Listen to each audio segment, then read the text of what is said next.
What's the strategy that the Australian government are trying to do? It's, there's kind of three objectives, okay? It's building resilience, boosting productivity, and supporting our economy and, making sure we can get closer to a net zero emissions. One of the big reasons is, you could say COVID was a big wake-up call for businesses and for people that they could work from home, okay? And so for working from home, they could move to another place that they have always dreamt of moving to, and maybe they couldn't get the role that they wanted there. Something that you need to look out for as an investor. Internal migration, overseas migration as well. But you need to understand the data, because if you don't understand the data, you will make mistakes. You will just go into a market and go, population's growing, and not understand where these people are. We believe every Australian deserves a right to own at the very least 5 investment properties. I'm Adrian Trimboli. And I'm Frank Ambezi, and welcome to the Invest in You podcast.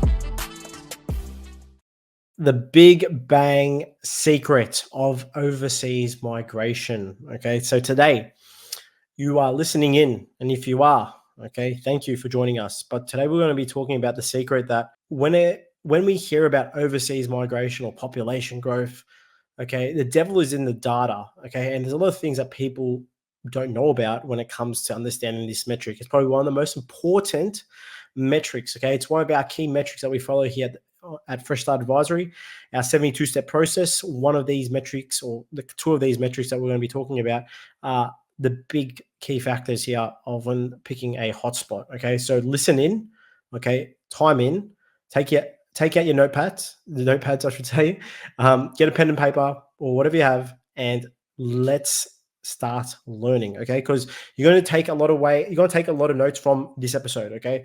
I'm going to reveal to you a lot of things, okay, and speak a lot about things that people don't really talk about. And we hear all these things that people go, this population's booming here in this area, the population increased X amount, the property market's going to boom, you should buy here. You hear this from our friends and family members, you hear this on TV, but once again, the devil is in the data. Okay, so let's get into it and let's start the podcast. So when you hear about population growth, it's the catalyst of a property market boom for some people, okay?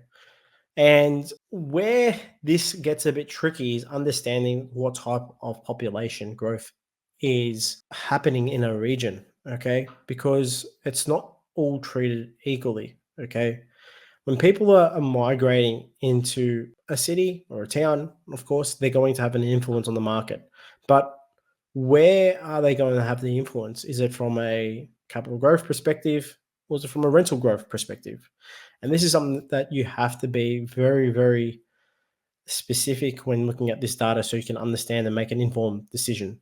As we all know, Australia is migrating anywhere from 250,000 people to 400,000 people moving forward from 2024, okay, every single year, which is a lot of people coming to Australia. And of course, all these people are overseas migrants, okay?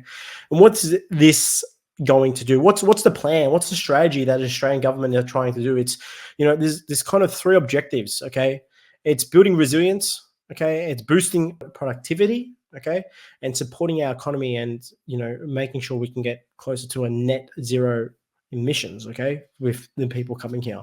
So what does this actually all mean, okay? It means that we're trying to, help the economy, because there is a challenge, of course, with an aging population, to try and balance that in Australia. So, and as well with, we're a very young country, okay? We've got a very small population for the size of it, of course, and of course we can take on a lot more population, and with that it's going to create a lot more productivity, which is probably one of the big key factors here, okay? Now, 72% of these people that are migrating to Australia each and every single year, 72% of them are skilled visa or on a skilled work-based visa, okay?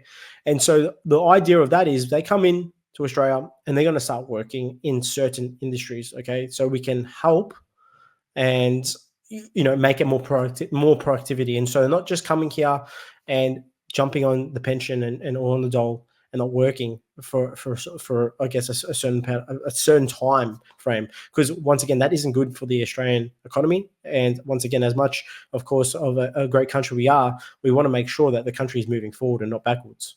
Now the other 28% are made up of parents and families that are migrating here that don't have a skilled visa or a qualification or diploma or whatever it may be. But once again, that's great. We need that. We need a balance. We can't have one or the other. Of course, we need a balance of people migrating to Australia, which is good. And this is going to change a lot of things.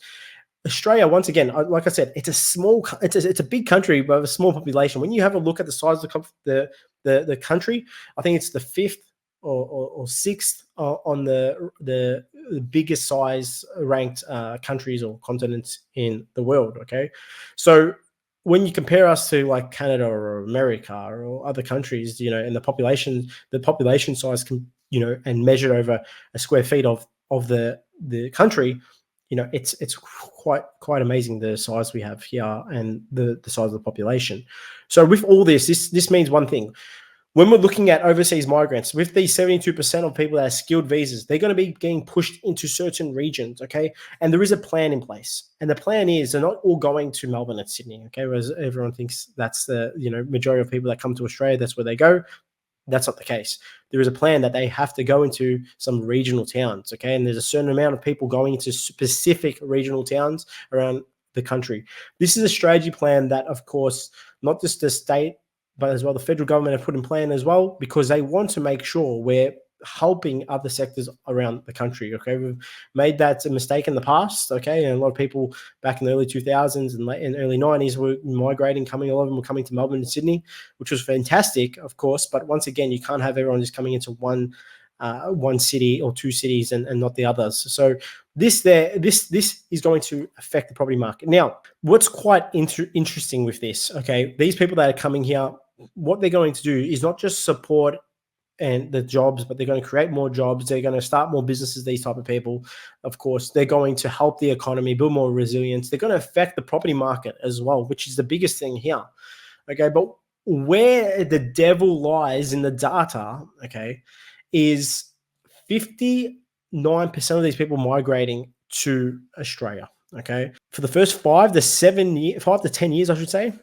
Okay, and this is facts and this is data, okay, published by Property Logic. They can't afford to buy a family home, okay, for the first 5 to 10 years, okay, 56% of these people migrating to Australia. So what does that actually mean? Okay, that means that, they're not going to affect the property market from a capital growth perspective, that 56%, okay? Now, what's quite interesting, okay, is when we look at this, okay, people go, this is amazing, this is happening. All these people are going to be migrating and moving to these places. Let's invest here because it's going to affect the property market.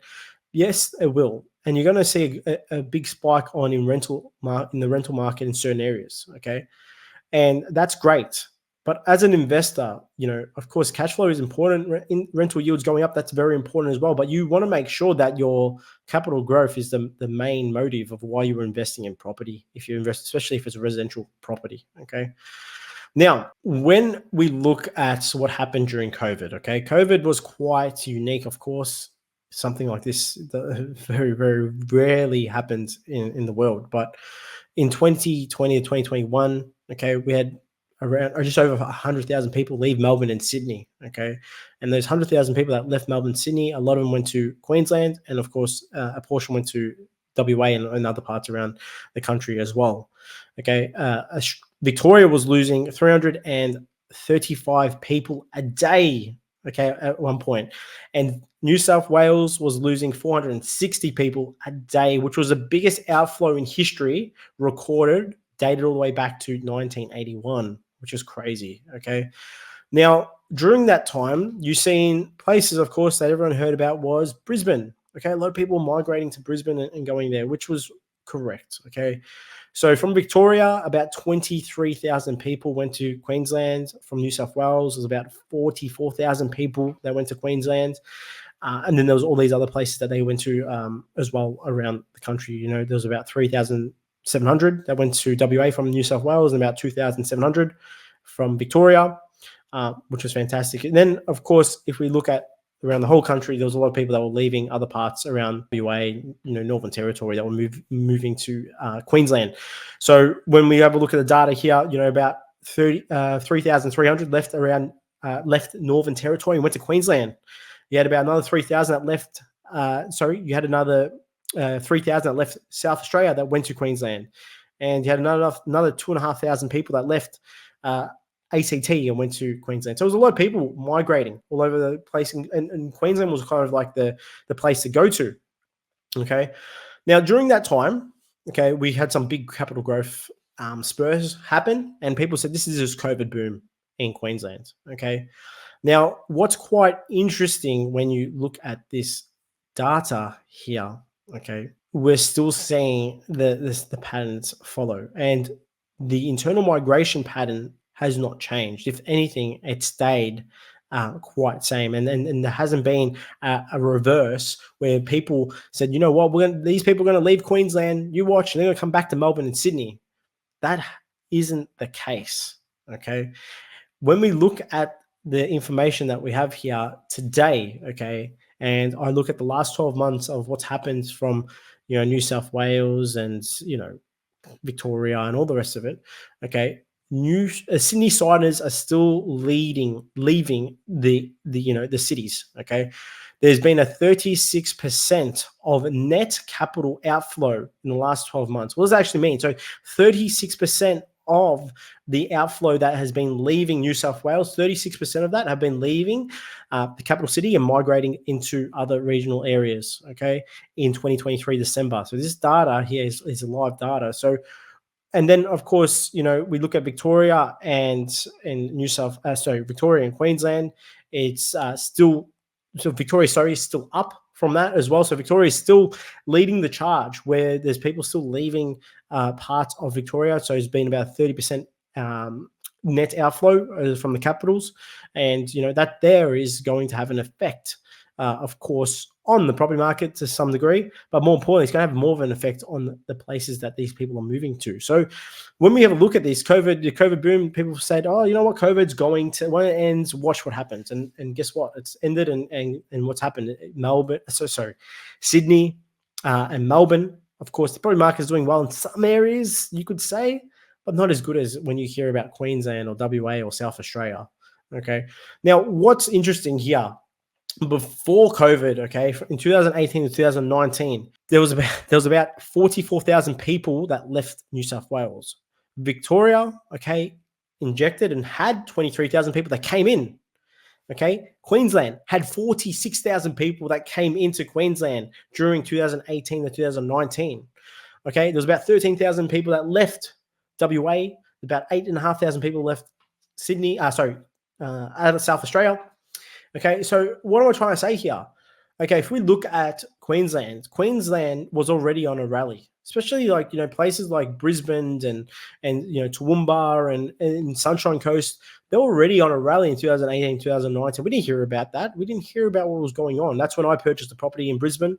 Okay, perfect time, paid 300 grand. That property today is worth probably 650 plus. And this is something that people don't hear about. They hear it when they hear about it on the news, and they go, oh my God, all these things are happening. So I'm here to explain to people, overseas migration is important for the country. Okay, it is important for the economy. But when you have a look at property data, internal migration is when people leave other parts around Australia and migrate to a new city or town, they're going to have more of an influence on the market. And the statistics don't lie. 56% of people that migrate from overseas can't afford to buy a family home for the first 5 to 10 years, okay, which is unbelievable. So what am I trying to say here? What am I trying to say? I'm trying to say there has been a big increase of internal migration migrating to some of these areas around the country, okay, and with that there has been strong property prices increasing. Okay, now where I want to take this, I want to just explain a little bit more so you get an understanding, and so you understand what's going on and why people are leaving other parts around the country and migrating there. There is a number of reasons. And first, let's just explain this. Is that one of the big reasons is, you could say COVID was a big wake up call for businesses and for people that they could work from home. Okay. And so for working from home, they could move to another place that they have always dreamt of moving to. And maybe they couldn't get the role that they wanted there, but they could get the lifestyle that they wanted. So they migrated there. Secondly, job opportunities as well. So as we know, there's a lot of money getting spent in and around regional towns and capital cities around Australia, especially in Queensland, South Australia, and WA, and of course around the whole country as well. But with that, when you're creating more jobs and there's more infrastructure spend, okay, that's attracting people. And other people are leaving other parts of Australia and they're migrating there. They're selling up their homes and they're moving into a new destination. And that there is affecting the property market in a positive way and in a negative way if they're leaving other parts, if they're leaving their towns. So with this, we've seen a big, massive growth spurt happen. Property prices going ballistic. Okay, we've had a bit of a reset in some of these markets that we had, back during COVID. 96% of regions around Australia were on fire. Okay, that was called a COVID boom.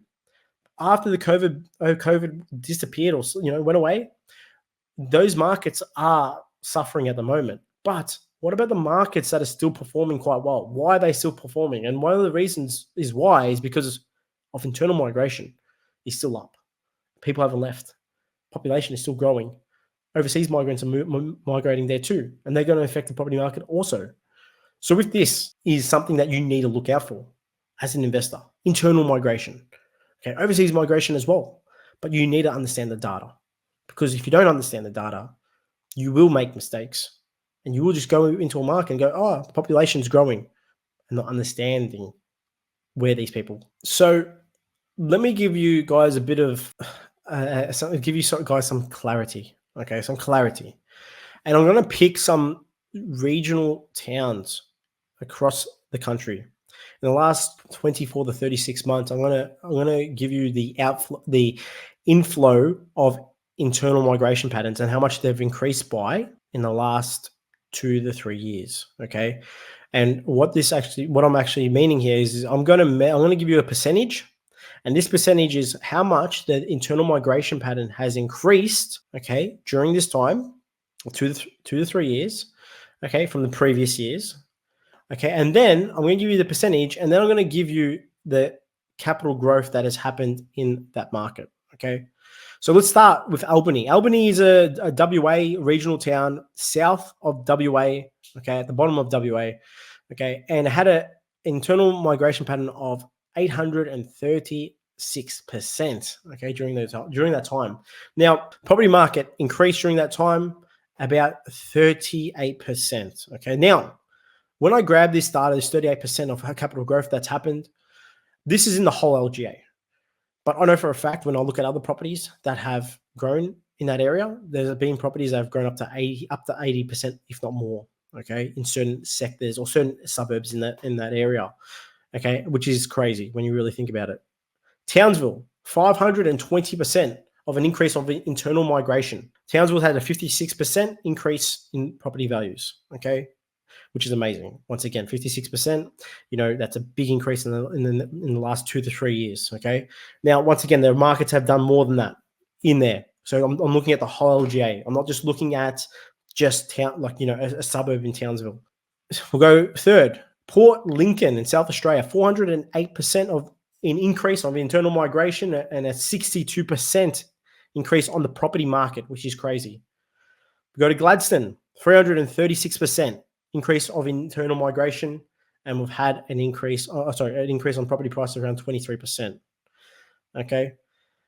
Bontington, okay, which is a town in WA, okay, it increased its net internal migration by 219%, okay, and the property market increased by 46%, which is crazy when you look at those numbers, which is a very, very small town, which probably a lot of people haven't heard about. Another place called Bellingham in New South Wales, the internal migration, 215%, increased by 41%, the property market. Mount Gambier, South Australia, 203%, property market has increased by 64%. And the last one is Geraldton in WA, 158%, and it's increased by 46%, the property market. So what am I trying to say is there has been a strong internal migration pattern. And as with that, shows a correlation with property prices growing in value. And that is an amazing thing when we're looking at data, understanding this, and not just investing in a region because of population growth, but understanding the type of people that are migrating there. Okay. And so with that, hopefully that gives you clarity and a bit of understanding about this when people are living in other parts around Australia, that they're going to affect the property market from a capital growth perspective. Okay. And overseas migration pattern, if they're still coming into those regions, which they are, they will affect the rental market also, which is a fantastic thing. And of course, jobs getting created, of course, attract more people there, attract people there for work and companies there for work. You know, there's a couple of locations we're invested in, and our client just got a 4-year lease, okay, on their property. This is a place in WA with a company, a big company, a supermarket company, Woolies, okay. And what they've done is a CPI increase every single year for the 4 years, okay, which is a great thing, of course. So the rents are still going up. They've locked in for 4 years. Imagine that. How good's that? So these are things that are happening a lot around the country, and just understanding this as well. But let's keep going and have a look at this. Let's have a look at the kicker, okay? So where I want to take this now is I want to take this to, we've talked about the internal migration, overseas migration, but more important, we're talking about the overseas migration, that there's 250,000 people or more a year migrating to Australia, okay? By 2034, Australia is projected to have 31 million people living in the country, okay? Now, with that rate of migration happening in Australia, I think it's about 1.1% year on year of an increase of the population in the whole of Australia. It's currently the current figures to keep up with the demand, okay, of the building approvals, okay. At the moment, it's quite interesting. They need to build 240,000 properties, okay, a year, new dwellings a year, to keep up with the growth of the Australian population. Currently, the building industry, they are building 170,000 new dwellings every single year. Okay, so that's 70,000 less dwellings per year that they need to build, so they can support and house people migrating to Australia. As we know, there is a problem with building materials at the moment, where we're having, an issue with building materials because there's a undersupply of materials. We've got a lot of people migrating to Australia, okay, as we know. We've got the cost of building has gone up 40% since COVID, 40%, okay? So the cost of building has gone up, and interest rates have gone up with that. So if you're going to build a home, the construction loan is going to be more expensive. And so for people, it's a bit difficult to go out there and start building more properties. Okay. And so with all of this, it's having an effect on the property market in a positive way, you could say, and in a negative way, because we don't have enough homes. But in a positive way, in the sense that we're having capital growth, booming in some of these areas, and we're having rental growth boom as well. As we know, there's a rental crisis going around Australia. And at the moment, there's less than 55,000 dwellings advertised for rent in Australia. Less than 55,000 dwellings. So when I look at all this, this is crazy. And people that are listening to this, I've got a white label talking about this. We're creating a white label that we're going to release once a month, okay? An article that's talking about all these data points, what I'm talking about today, so you can see that, and you can see where I get the information from, and you can read it, and you can understand what's going on. So with that, that's crazy. Not just that, Australia, okay, is experiencing 56,000 divorces per a year in Australia, okay? So when you have 56,000 divorces in a year, okay, of course, 28,000 of those people are going to have to find a new home, because someone gets divorced, okay, one stays in the family home, one will move out 9 times out of 10. If not, they sell the home and they both buy a home. So with that, that just adds even more extra pressure to this situation that we're in, okay? And that is something that we need to look at these things. And that's why I like to grab all this data. Now, there's 315,000 newborns born every single year in Australia, which is amazing, okay? Reproducing in Australia. Of course, babies aren't going to affect the property market, of course, but what it will do is affect families that have to upgrade their home. Maybe it's a couple and they're having their first kid, they're in an apartment or a townhouse, and maybe they need to upgrade the home. So that's going to affect the property market as well. 315,000 newborns, okay? And not just that, when we have a look at the data, in the last 10 years, from 2014 to 2024, sales listings.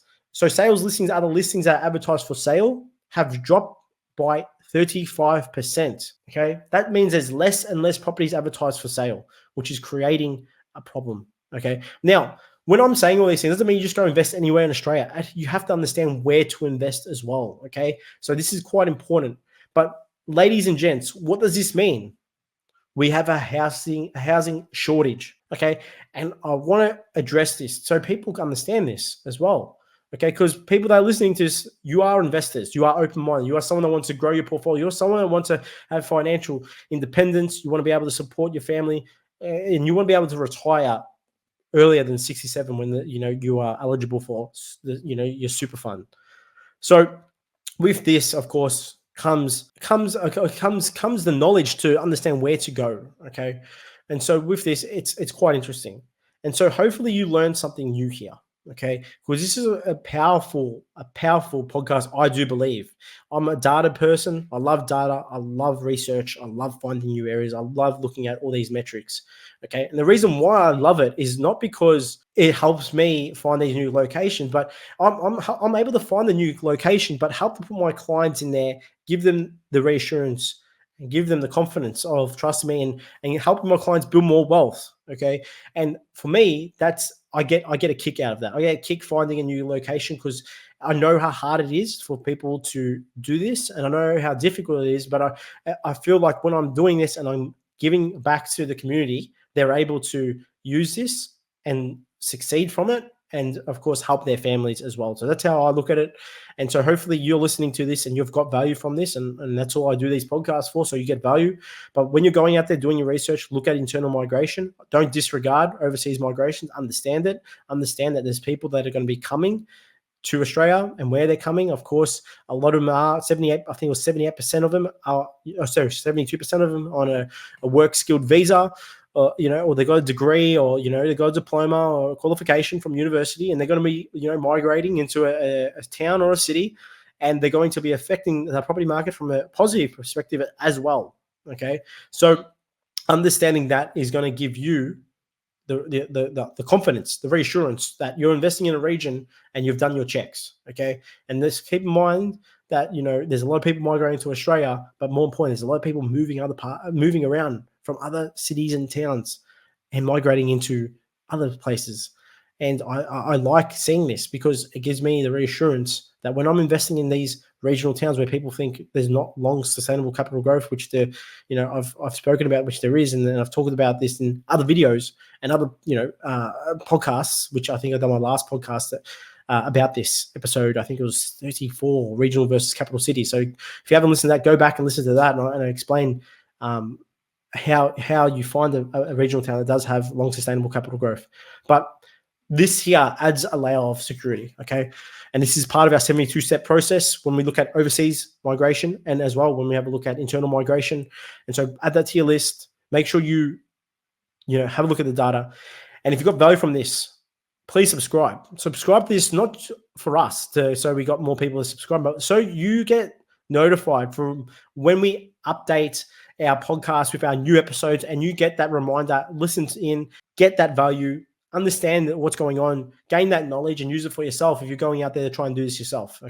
So I'll leave that with you, and hopefully you did get value from this, and hopefully you do subscribe, and hopefully you do get the notifications, and hopefully you take control of your life and start investing in property. And thank you again, and we'll see you next time at the Invest in You podcast.